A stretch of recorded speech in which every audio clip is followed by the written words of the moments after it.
Doctor గారు ఇది మన ఎలర్జీస్ కి ట్రీట్మెంట్ ఉంటుందా? లైక్ నేను చదివేటప్పుడు like there is no permanent treatment for allergies, it's only symptomatic treatment అని వస్తుంది. సో ఐ డోంట్ నో ఇప్పుడు there are any permanent treatment for allergies? Allergies అనేది డిఫరెంట్ టైప్స్ ఉన్నాయండి మీరు అన్నట్టు.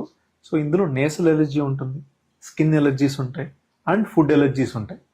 సో మనం మోర్ ఫోకస్ అంతా nasal allergies because of topic of interest కాబట్టి. సో నేసల్ ఎలర్జీస్ లో ఫస్ట్ టైప్ ఆఫ్ ఎలర్జీ ముందు ఐడెంటిఫై చేయాలి, whether you are allergic or you feel like your allergic.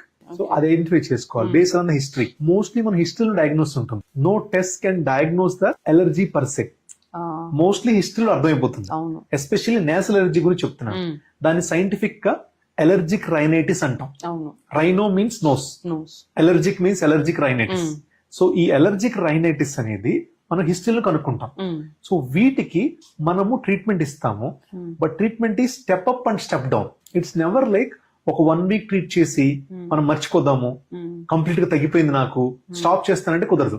Most common mistake ఏమైందంటే general public లో ఎప్పుడైనా allergic rhinitis, nose allergy ఉన్నా కానీ sinus allergy ఉన్నా కానీ పీపుల్ ఏం చేస్తారు, 1 week or 2 weeks medicines use చేస్తారు.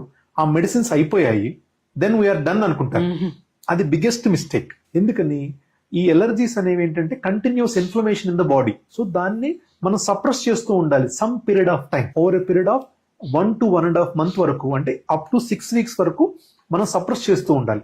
సప్రెస్ చేసిన తర్వాత దెన్ గ్రాడ్యువల్ గా మనము డోస్ డిక్రీజ్ చేస్తాం. So you increase to that level, then gradually step down చేస్తాం. అలాగా ఒక 2 months ట్రీట్మెంట్స్ తీసుకుంటే automatically your allergy levels or allergy sensitization అనేది బాగా తగ్గుతుంది. అప్పుడు you can be free of allergy also కొన్ని మంత్స్ తర్వాత. దిస్ ఇస్ హౌ మన సైన్స్ అంతా ఆ లెవెల్ వరకు కూడా డెవలప్ అయింది ఇప్పుడు.